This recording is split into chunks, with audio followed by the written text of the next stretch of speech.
Well, first of all,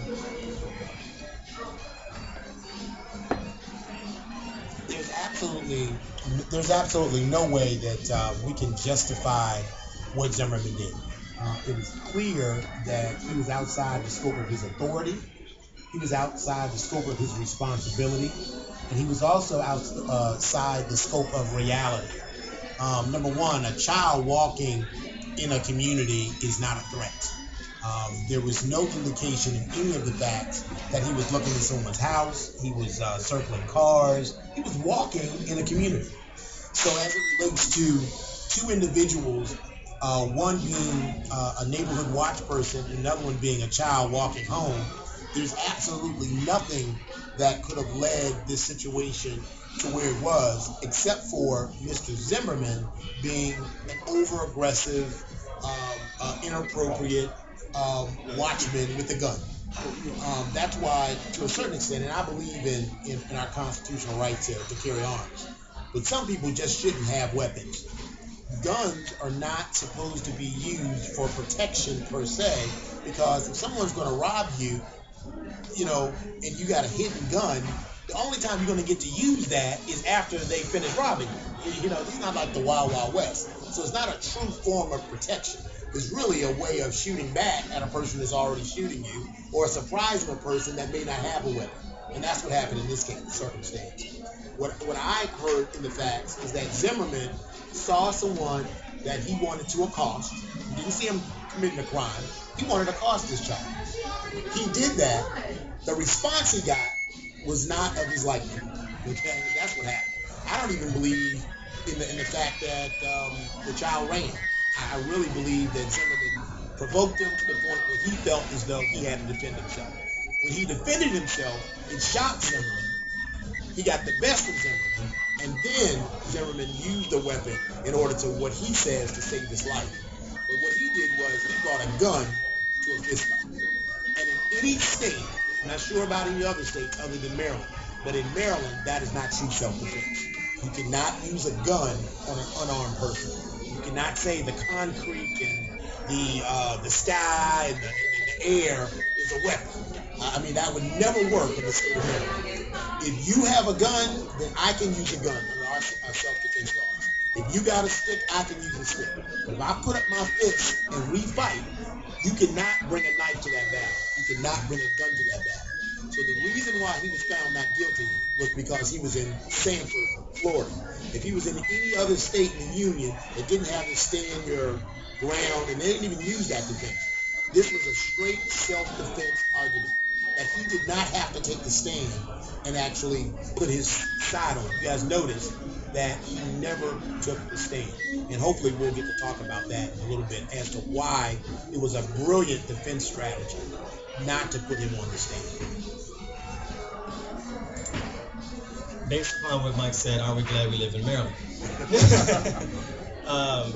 But going to Roland's question as well regarding two different dynamics of people coming into a situation with each other. It was dark. We know that. We know that Trayvon had a hoodie on. Trayvon was physically bigger than Zimmerman. So when Zimmerman approached Trayvon, he probably didn't know, like Mike said, what he was about to get. And I'm sure he got a lot more than we know. Okay, I believe from what I see with Trayvon and his family that Trayvon put up a fight.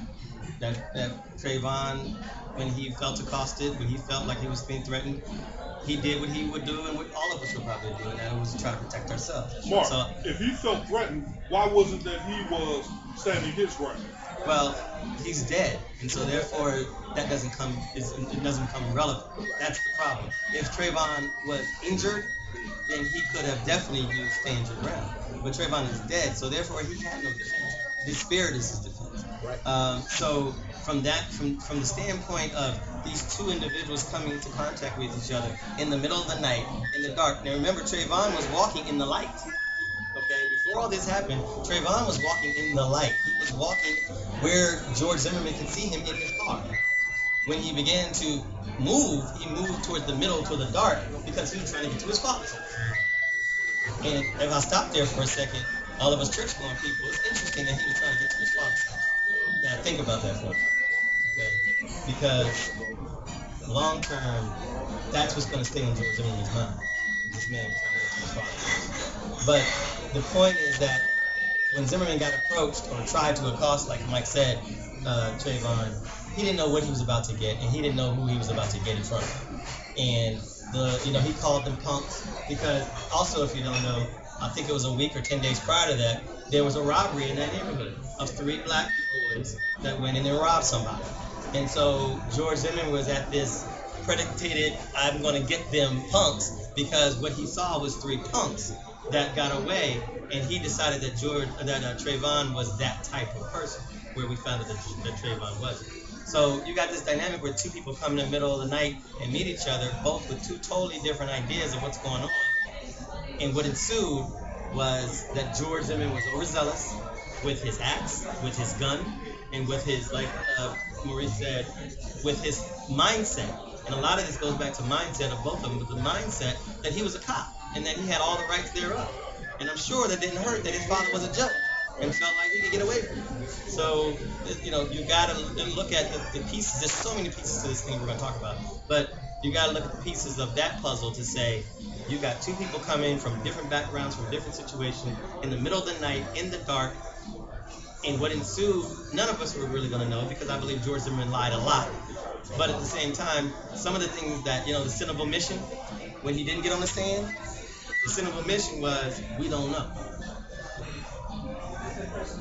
Well, I'm sorry. Right.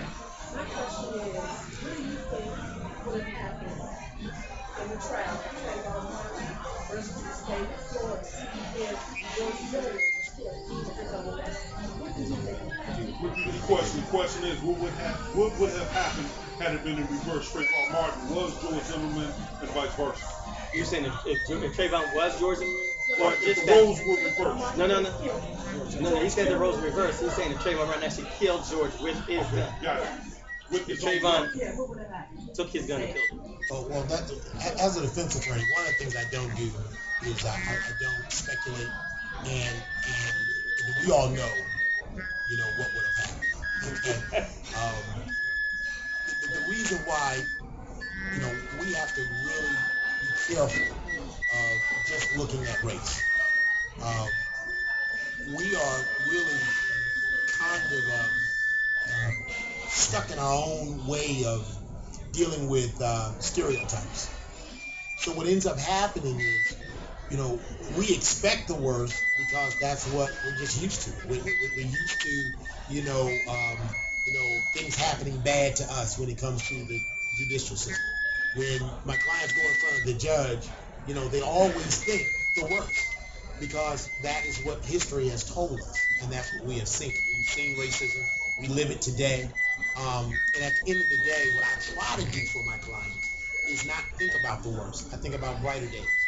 And in order to do that, we have to concentrate on solving some of the problems and the misperceptions that go on in our community. What I would like you guys to think about is what we can do now to prevent something from happening like this in the future with a Zimmerman and a Trayvon.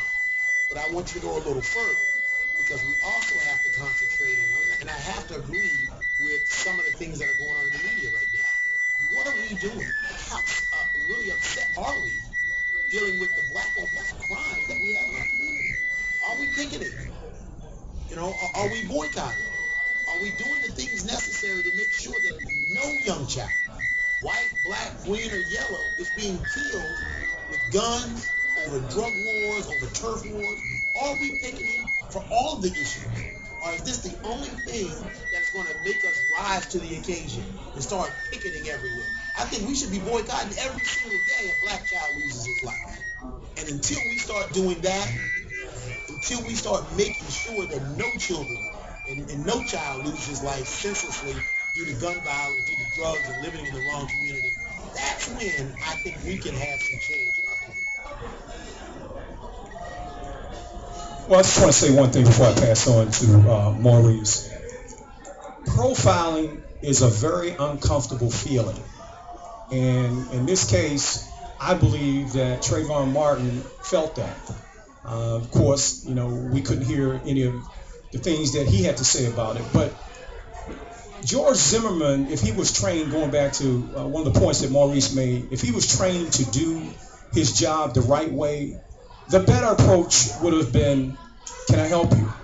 Unfortunately, Trayvon didn't look like somebody that belonged in that neighborhood. And as a result of that, action was taken that led to Trayvon Martin's death. And I don't know if any of you all here in the audience or those of you who are watching, I don't know how many of you all have been profiled or have felt that somebody was looking at you in a very degrading way or wanting to do bodily harm to you, but that's not a comfortable feeling. And if you've ever been in that position before, you know what I'm saying. Hold on a second, Maurice.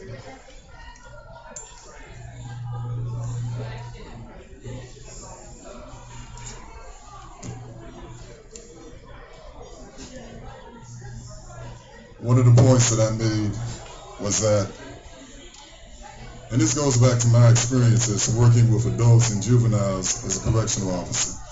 We were trained to diffuse the situation if at all possible, talk someone down. With Zimmerman, my opinion is that his adrenaline is running. He thinks that by him having a weapon as his backup, with no one else around, that it was him versus Trayvon. He was prepared to win one way or the other. If it meant him he had to use his weapon, so be it. From what I've heard, George Zimmerman had also had some type of mixed martial arts training. Trayvon may have had some mixed martial arts training.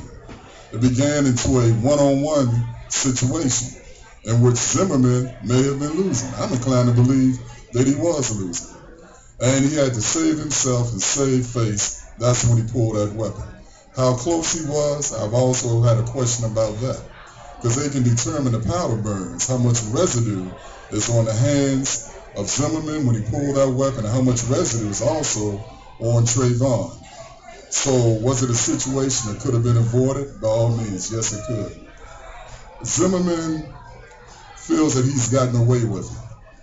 You see the media and the way they show it, especially with Zimmerman now wanting African Americans to apologize for the way that they have betrayed him in the media. Same way with Zimmerman wanting the family of Trayvon Martin to apologize. Or no, excuse me, to be tried civilly. And saying that they did not rear their son correctly. Had they done so, then this would not have happened. Also, one of my biggest concerns is, I'm glad we have an attorney up here, was what is our next step?